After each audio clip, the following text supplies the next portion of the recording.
Hello everyone, welcome to our channel Roja vlogs and tips. ఈరోజు వచ్చేసి మరిన్ని useful టిప్స్తో మళ్ళీ మేము ముందుకు వచ్చేసానండి. ఈ వీడియో కానీ మీకు నచ్చినట్టయితే లైక్ చేయండి, షేర్ చేయండి. మా ఛానల్ ఎవరైనా కొత్తగా చూస్తూ ఉంటే ఛానల్ని సబ్స్క్రైబ్ చేసుకోండి. ఈరోజు మొదటి టిప్ వచ్చేసండి, మనము గ్యాస్ పైన కుక్కర్ కానీ ఏదైనా పాత్రలు పెట్టి వంట అయితే చేస్తూ ఉంటాం కదండి. అలా పెట్టిన కాసేపటికే మనకి కొన్నిసార్లు అయితే ఈ విధంగా మసి అయిపోతుంది కదండి. చూడండి, ఇట్లా మసి అయితే అయిపోతూ ఉంటుంది పాత్రలకి.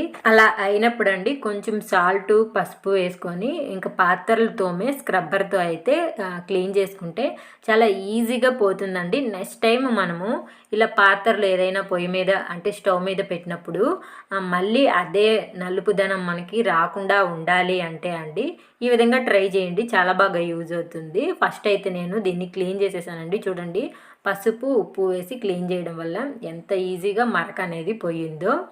ఇక్కడ క్లీన్ చేసిన తర్వాత నేను క్లాత్తో తుడిచి చూపిస్తున్నాను. చూడండి, అసలు మరక అనేది కనిపించట్లేదు కదండి. ఇలా తుడుచుకున్న తర్వాత మళ్ళీ కొంచెం సాల్ట్ అనేది వేసుకోవాలండి. వేసుకున్న తర్వాత కొంచెం వాటర్ అనేది వేసుకొని మనము ఏ పాత్ర అయితే గ్యాస్ పైన పెట్టాలి అనుకుంటున్నామో ఆ పాత్రకి ఈ విధంగా సాల్ట్ అనేది వేసేసి నీళ్లు చల్లి ఈ విధంగా ఎక్కడి వరకు మంట తగులుతుందో అక్కడి వరకు ఈ విధంగా అయితే పూసేసుకోవాలండి. ఈ విధంగా పూసుకొని మళ్ళీ మనం గ్యాస్ పైన పెట్టుకుంటే కూడా మనకి ఇందాక మనకు నల్లగా అయిపోయింది కదండి, అలా అయితే అవ్వదనమాట.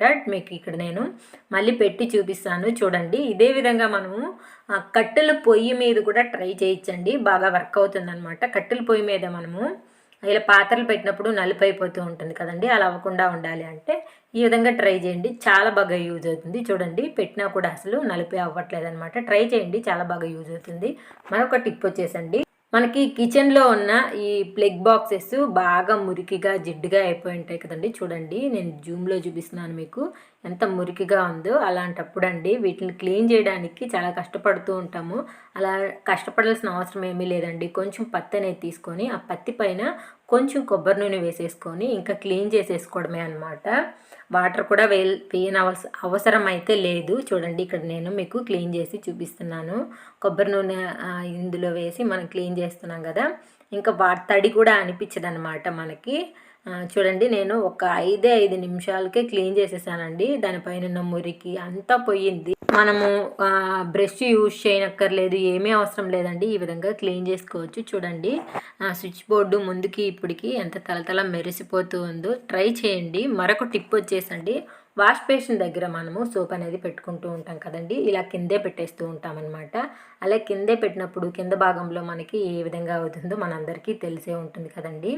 అలాంటప్పుడు చూడండి, 2 మూతలు ఉంటాయి కదండి, ఏదైనా బాటిల్ మూతలు, అవి పెట్టుకొని దానిపైన ఈ విధంగా సోప్ పెట్టుకున్నారనుకోండి మనకి చాలా బాగుంటుంది. చూడండి, సోప్ కావాలంటే ఈ విధంగా వేసుకోవచ్చు, మళ్ళీ పెట్టేయాలంటే ఇలా పెట్టేసేయచ్చు అనమాట.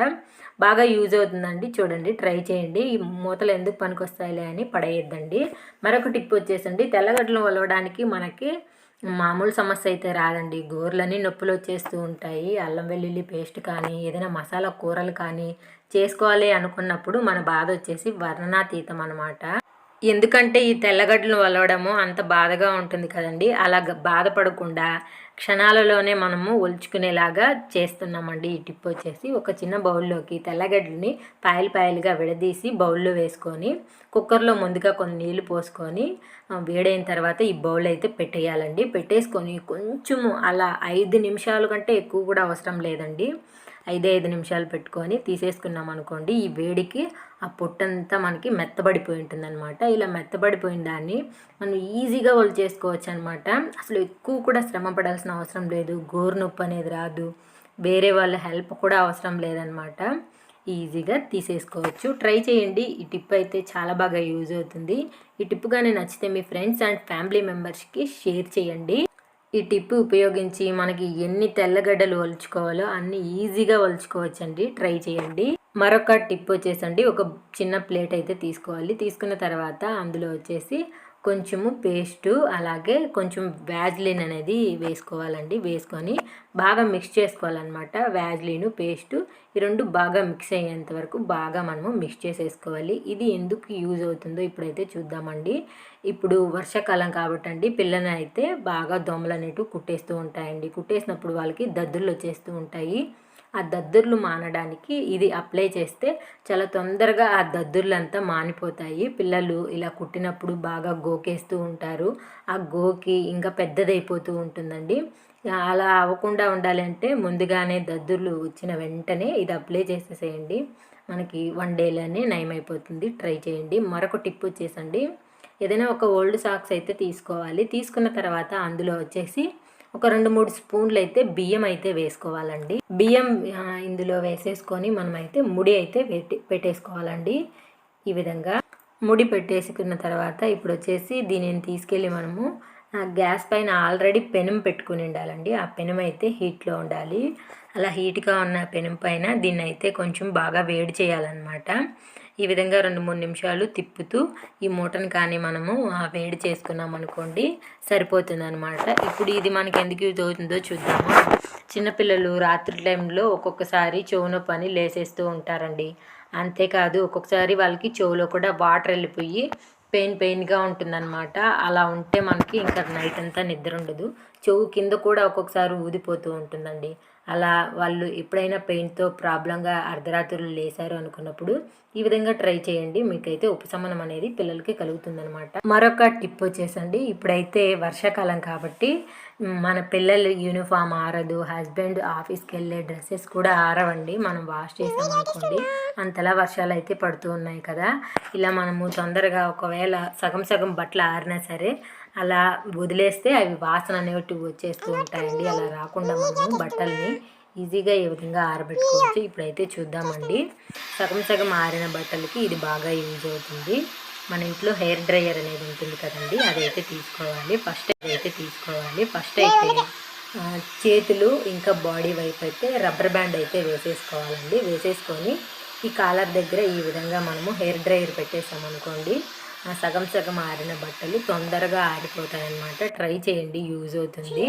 ఒకవేళ కరెంట్ లేదు, వర్షం ఎక్కువగా పడుతూ ఉంది, కరెంట్ లేదు, ఎలా చేయాలి అనుకున్నప్పుడు ఈ టిప్పు బాగా యూజ్ అవుతుంది అనమాట. మనము కుక్కర్లో ఎప్పుడు ఏదో ఒక వంటలు అయితే చేస్తూనే ఉంటాం కదండి. ఆ కుక్కర్ అనేది హీట్గానే ఉంటుంది. అలా హీట్గా ఉన్నప్పుడు ఈ సగం ఆరిన బట్టల పైన ఈ కుక్కర్ అనేది తెచ్చి ఈ విధంగా రుద్దామనుకోండి పైన కింద తేమ అనేది ఆరిపోతుంది అనమాట. అంతేకాదు ఇంకా మనకి ఐరన్ చేసినట్టు కూడా ఉంటుంది క్లాత్. చూడండి ఇప్పుడైతే బాగా యూజ్ అవుతుంది ఈ రైనీ సీజన్లో. మరొక టిప్ వచ్చేసండి, ఈ రైనీ సీజన్లో బట్టలు ఆరేసుకోవడానికి మరొక టిప్ అండి. అది ఏంటో ఇప్పుడు చూద్దాము. ఫస్ట్ అయితే ఇలాంటి స్టిక్స్ అయితే 2 తీసుకోవాలండి. తీసుకున్న తర్వాత ఇలాంటి క్లాత్లు అయితే పొడవుగా మనం చింపుకొని ఒక 4-5 అయితే ఈ విధంగా కట్టేసుకోవాలండి. నేనైతే దీనిపైన వేసేది మీకు చూపిస్తున్నాను. దీనిపైన వేసుకొని మనమైతే 2 వైపులా ఈ విధంగా అయితే కట్టేసుకోవాలన్నమాట. ఈ విధంగా కట్టేసుకున్న తర్వాత మనము ఇంటి పక్కన మనకి వర్షం పడని చోట్లో ఈ విధంగా పెట్టుకొని మనం బట్టలు అయితే ఆరేసుకోవచ్చు. చూడండి ఎన్ని క్లాత్లు అయితే పడుతున్నాయో. చిన్నవైనా సరే అండి, పిల్లలవి సాక్స్లే కానీ ఏవైనా సరే అవే మనకి పిల్లలు సాక్సే తొందరగా ఆరదనమాట. స్మెల్ వచ్చేస్తూ ఉంటుంది. మనకి వర్షం ఎక్కువగా పట్టడం వల్ల ఇంట్లో బట్టలు అయితే ముగ్గు వాసన వచ్చేస్తూ ఉంటాయి. అలాంటప్పుడు ఇంటి దగ్గర 2 చైర్లు పెట్టుకొని కూడా అటు ఇటు దీన్ని పెట్టుకొని మనము ఈజీగా బట్టలు అనేది ఆరబెట్టుకోవచ్చు అనమాట. లేకపోతే కిటికీ కానీ ఉంటే మీకు ఆ కిటికీకి ఏదైనా ప్రహరీ గోడ ఉంటే ఇలా ఆనిచ్చేసుకొని బట్టలు ఆరేసుకోవచ్చు అనమాట. ట్రై చేయండి. మరొక యూస్ఫుల్ టిప్ వచ్చేసండి, క్యాప్స్ యూజ్ చేస్తూ ఉంటారు కదండి పిల్లలు. ఇలా క్యాప్స్ యూజ్ చేస్తూ ఉన్నప్పుడు ముందు పక్క ఇలా ఉంది చూడండి, మనకి అదనేది ఎక్కువ వెడల్పు అనేది వచ్చేస్తూ ఉంటుందండి. అలా వచ్చేస్తున్నప్పుడు చూడడానికి కూడా బాగుండదు అనమాట ఆ షేప్ అనేది. అలాంటప్పుడు ఆ ముందు పక్క ఉన్న దాని కింద గ్లాస్ అనేది ఒకటి పెట్టాలండి. గ్లాస్ పెట్టుకొని ఇలా రబ్బర్ బ్యాండ్ అయితే వేసేసుకోవాలన్నమాట. ఇలా వేసుకొని ఒక 2-3 అవర్స్ కానీ ఇలాగే వదిలేశారనుకోండి, మనకి క్యాప్కున్న ఆ షేప్ అనేది మళ్ళీ పర్ఫెక్ట్గా మనం కొనినప్పుడు ఎలా ఉంటుందో అలాగే వస్తుందన్నమాట. చూడండి, నేనైతే ఒక 2-3 అవర్స్ అయితే అలాగే వదిలేశాను. ఇలా రబ్బర్ బ్యాండ్లన్నీ వేసేసి తీసుకున్నాను. ఇప్పుడైతే చూడండి ఎంత బాగుందో చూడడానికి. మా అబ్బాయికి కూడా పెట్టి చూపిస్తాను చూడండి, చక్కగా ఉందన్నమాట. ట్రై చేయండి, ఈ టిప్ అయితే చాలా బాగా యూజ్ అవుతుంది.